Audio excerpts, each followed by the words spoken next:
धस गइल लाख बाकी होत ना बसाख गाल काटत काटत दुबर रइल है ड्राइवर गाड़ी हाकत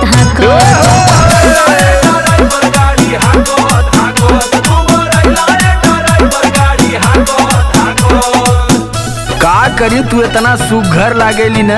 अच्छा तोके केतनो प्यार करी मनवे न भरेला।